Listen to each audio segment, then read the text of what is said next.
Assalamualaikum warahmatullahi wabarakatuh, kawan-kawan mahasiswa. Ketemu lagi dengan saya Didi Rianto. Pada kesempatan kali ini kita akan membahas tentang rangkaian listrik pada subpokok hubungan rangkaian listrik pada seri dan paralel. Ya. Tujuannya adalah mempelajari rangkaian listrik seri dan paralel pada kapasitor dan induktor karena hubungan seri paralel pada hambatan pada elemen lain di rangkaian listrik hambatan sudah kita pelajari saat kita mempelajari hukum Ohm pada pertemuan sebelumnya. Ya.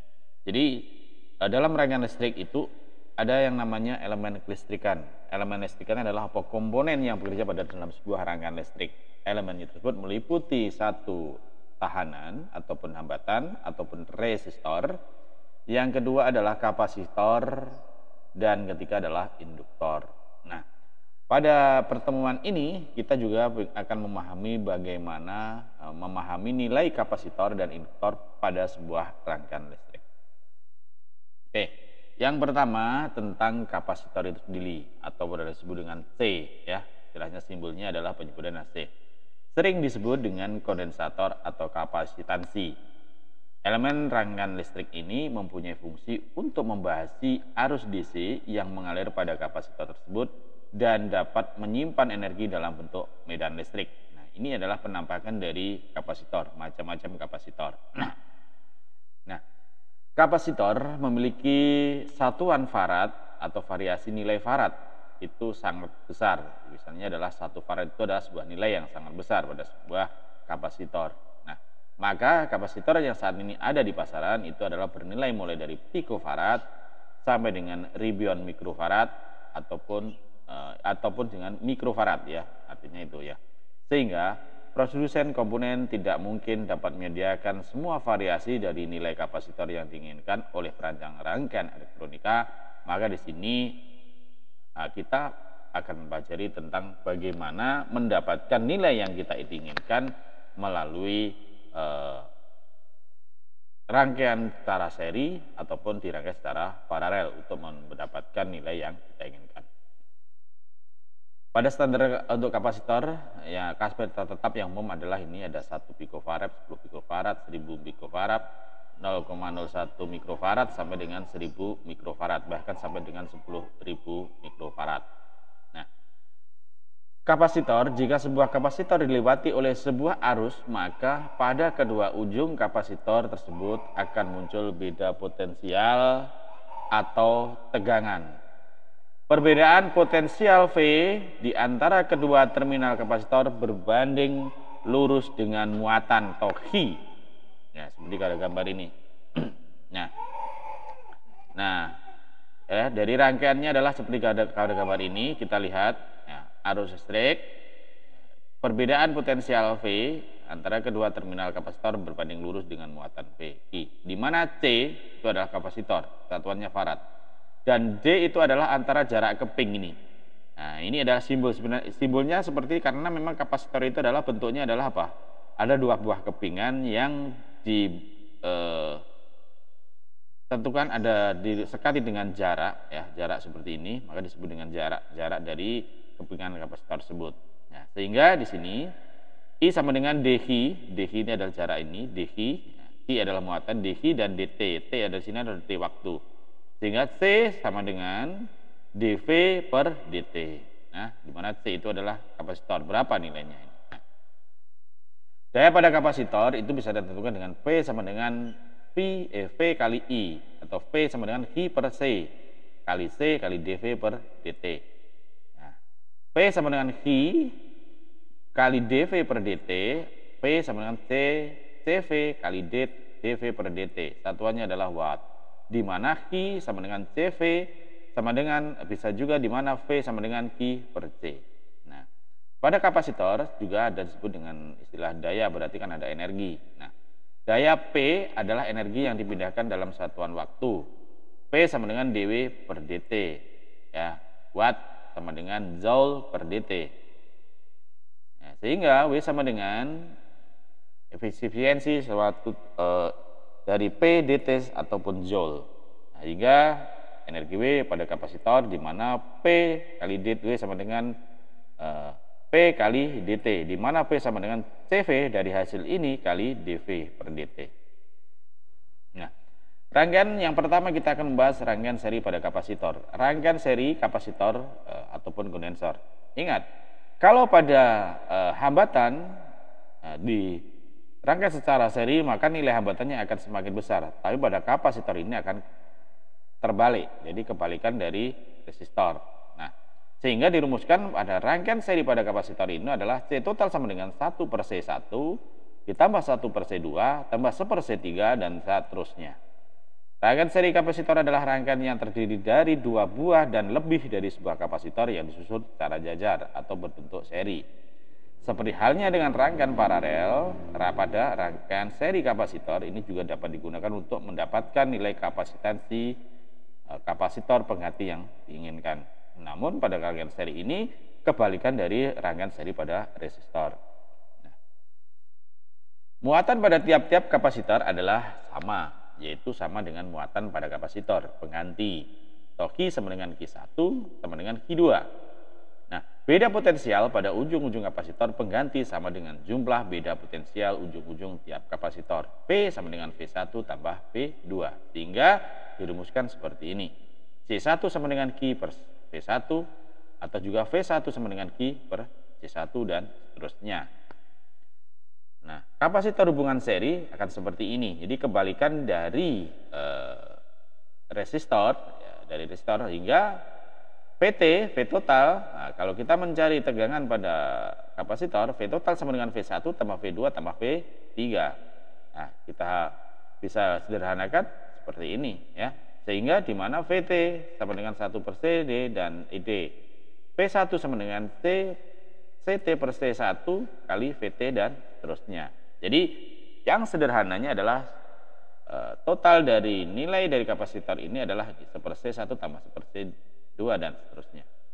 Contoh, dua buah kapasitor dengan nilai 1000 picofarad dihubungkan seri, maka nilai kapasitasnya menjadi I per C total sama dengan I per C1 tambah I C per 2. Karena di sini ada dua buah, maka 1/1000 PF tambah 1/1000 PF sama dengan 2/100. Ataupun dengan cara seperti ini, 2 kali C total sama dengan 1 kali 1000, ataupun C total adalah 1000/2 sama dengan 500 PF. Nah, seperti kita menghitung pada rangkaian kapasitor dan lain sebagainya. Nah, ini juga sama, KVL dan sebagainya. Pada KVL berada sigma V sama dengan V1 tambah V2 tambah V2 min V. Ini adalah pada loopnya. Kalau kita mencari tegangan pada sini, ya. Kemudian selanjutnya adalah rangkaian paralel pada kapasitor. Rangkaian paralel pada kapasitor adalah rangkaian yang terdiri dari dua buah atau lebih kapasitor yang disusun secara berderet atau berbentuk paralel. Dengan menggunakan rangkaian paralel kapasitor ini kita dapat menemukan nilai kapasitansi pengganti yang diinginkan.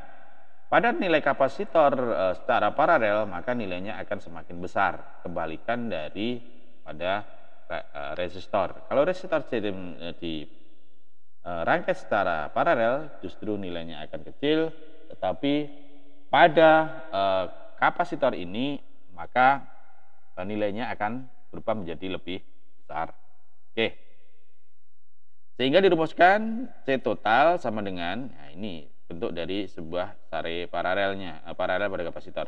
C1 tambah C2 tambah C3 sama dengan tambah C seluruhnya. Nah, sehingga kapasitor bisa dihubungkan secara paralel, tinggal menambahkan saja. I-nya juga sama. Nah, arus yang mengalir pada kapasitor sama dengan I sama dengan I1 tambah I2 tambah I3 dan seterusnya. Nah, sehingga jadinya seperti ini, ya. Oke, di mana I sama dengan CT per DV per DT dan seterusnya. Nah, sehingga akan ketemu seperti ini. Dan pembagi arusnya I1 sama dengan C1 DV per DT, ya. Oke. Ini contohnya dari kapasitor hubungan seri paralel. Nah, contohnya seperti ini, ya. Ini ada beberapa kapasitor yang dihubungkan secara seri dan juga secara paralel, ya. Yang pertama 25 mikrofarad tambah 25 mikrofarad, ya ini, ya, sama dengan, kalau ini adalah paralel, ya, sama dengan 50 mikrofarad. CP selanjutnya yang ini CP2, ya ini 25 mikrofarad tambah 25 mikrofarad ini adalah paralel. Kemudian kita seri ya, 50 tambah 50 kan. 50 ini kan di seri kan. Di seri. Dari sini kan ini kan jadinya 50 farad, mikrofarad ini 50 farad. Seri sama dengan 50 kali 50 per 50 tambah 50 sama dengan 25 farad. Jadi C total yang ada di sini adalah 50 farad. Selanjutnya di sini terparalel dengan 25 farad, jadi 25 farad. Terparalel menjadi 25 farad, maka di sini tuliskan lagi, maka C seluruhnya EK ini adalah CS tambah dengan C seri ini tadi yang maksud C seri yang ada di sini tadi tambah 25 yang ini, maka 25 tambah 25 sama dengan 50 mikrofarad. Oke. Selanjutnya adalah induktor. Induktor adalah komponen pasif elektronik yang terdiri dari lilitan kawat dan mampu menyimpan energi pada medan magnet yang ditimbulkan oleh arus listrik yang melewatinya. Kemampuan penyimpanan energi pada medan magnet ini disebut dengan induktansi, dengan satuan unitnya adalah Henry yang dilambangkan dengan huruf H. Ya, ini adalah macam-macam gambar dari macam-macam induktor. Nah, teori induktor terbuat dari lilitan kawat pada sebuah inti. Konstruksi induktor dapat dilihat seperti pada gambar ini. Nah, panjang induktornya, inti induktornya, banyaknya lilitan, ya. Nah, arus yang melewati sebuah induktor akan menghasilkan medan magnet yang besar berbanding lurus dengan arus listrik yang mengalir. Pada induktor timbul perubahan kenaikan arus listrik ketika diberi tegangan listrik. Perubahan kenaikan arus listrik ini menciptakan induksi energi dalam medan magnet. Dengan kata lain, induktor mengatur perubahan arus listrik dan dengan tidak mengubah tegangan listrik. Kemampuan induktor ini disebut dengan induktansi. Induktor dengan satuan Henry atau H dan diberi simbol L, ya. Untuk ukuran yang lebih kecil biasanya dinyatakan dalam satuan milihenry atau mH, mikrohenry atau UF, UH, nanohenry atau NH, dan picohenry ataupun PH. Nah, sebuah induktor mempunyai inti dengan luas penampang inti A, ya, luas penampang disebut dengan inti A ini, ya, luas penampangnya. Jumlah lilitan kawat per satuan panjang ataupun L. Jadi jika sebuah induktor N lilitan, dengan N lilitan jumlah lilitannya, kawat dihubungkan dengan sejumlah flux magnetik, ya, maka induktor akan mempunyai flux magnetik total sebesar nilai flux dan arus sebesar I. Ya, ini theta ya. Besar N sama dengan theta, berapa theta.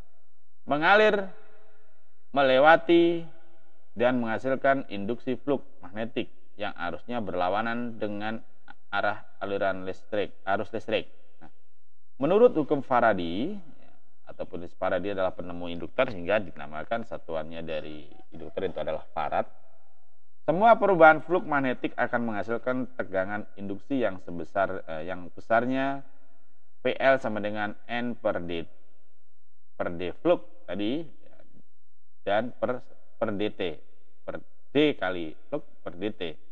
Sehingga mikro sama dengan N kuadrat kali A, DI per DT atau per L, di mana N adalah magnet, adalah banyaknya lilitan, A adalah luas penampang, banyaknya lilitannya adalah ini, ya, N, dan A adalah luas penampang, inti milimeter adalah penampang itu adalah luas ini, luas lilitannya ini, dan theta adalah ini, simbol ini adalah flux theta ya, atau WB ya.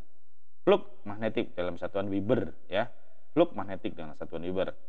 Dan mikro adalah permeabilitas materi inti, dan L adalah panjang konduktor, satuannya adalah meter.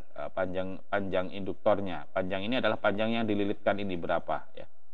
DI per DT adalah laju perubahan arus dalam satuan A per S.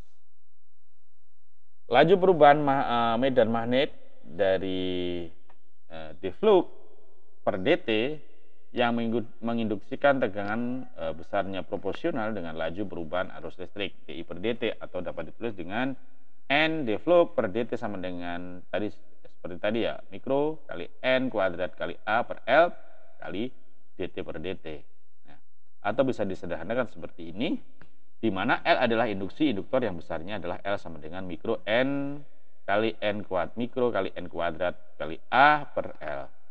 Maka tegangan induksi sebuah induktor dapat ditulis seperti ini, L kali dI per dt. Nah ini ada I arah arus, ada L panjang penapang tadi, tegangan. Nah selanjutnya rangkaian seri induktor, sebuah rangkaian yang terdiri dari dua lebih dari induktor yang disusun secara berjajar berbentuk seri. Rangkaian seri induktor ini menghasilkan nilai induktansi yang merupakan jumlah dari semua induktor yang dirangkai secara seri. Ya. Rangkaian seri induktor dirumuskan L1 tambah L2 tambah L3. Ini mirip dengan resistor tadi. Sama seperti resistor, bila induktor dirangkai secara seri, maka tidak terjadi pembagian arus listrik karena tidak ada percambangan. Sehingga dapat ditulis IL1 sama dengan IL2 kali IL3 dan seterusnya. Tetapi terjadi pembagian tegangan dengan total tegangan pindah induktor pada ditulis pada VT sama dengan V per L, VL1 tambah VL2 dan sebagainya. Ya, perbedaannya pada kalau arus tidak terjadi pembagian arus, tetapi kalau terjadi tegangannya akan terjadi pembagian tegangan. Untuk induktor, tegangan dapat dinyatakan V sama dengan L kali dI per dt. Contoh hubungan seri sama dengan resistor seri ya. Maka LT sama dengan dI per dt sama dengan L1 kali dI per dt dan seterusnya. Kalau V sama dengan V1 tambah V2 tambah V3. Oke. Ini pada seri rangkaian resistor, nah, bisa diamati sendiri bagaimana nanti menjelaskan memahaminya. Nah, kemudian rangkaian paralel pada induktor. Rangkaian para induktor adalah sebuah rangkaian yang terdiri dua atau lebih induktor yang dirancang secara berderet dan bentuk paralel. Ya, rangkaian paralel sama ini dengan resistor ya. Nah, ini L1, L2 dan L3, maka dirumus I 1 per L total sama dengan 1 per L1 tambah 1 per L2 tambah 1 per L3 dan seterusnya. Pada induktor yang dirangkai paralel, induktor yang dicari rangkai secara paralel, maka tegangan tiap induktor akan sama tegangannya, tetapi pembagian arus terjadi pembagian arus listrik sehingga dapat ditulis seperti ini. VAB sama dengan VL1 sama dengan VL2 sama dengan VL3, IT sama dengan L1 dan seterusnya. Tegangan induktor sama dengan V sama dengan L kali dI per dt, dI sama dengan 1 per L kali V per dt. Maka dapat ditulis seperti ini. Ya. Maka L per LT sama dengan 1 per LT L1 per L2 dan seterusnya. Untuk tegangan bisa L 1 per LT sama dengan VDT sama dengan 1 per LT kali VDT dan seterusnya. Nah ini contoh-contoh hubungan paralel. Oke, suatu contoh misalnya ini. Kita melihat ini adalah sebuah contoh latihan. Ya. Silakan dikerjakan ya, dan kumpulkan pada lembar pembahasan di sini pada halaman bebas umpo ya. Berapa tentukan nilai L ini. Nah, ini terjadi secara paralel dan seri. Oh ya, maaf, ini bukan di tempat tugas tapi silakan dikerjakan di tempat diskusi bersama. Seperti apa cara mengerjakan. Ya. Oke, begitu saja materi pada kali ini tentang pembahasan hubungan seri dan paralel pada komponen ataupun elemen kelistrikan, kapasitor dan induktor. Terima kasih atas kebersamaannya ya. Marilah kita tutup sama-sama dengan baca hamdalah. Alhamdulillahirabbil alamin. Assalamualaikum warahmatullahi wabarakatuh.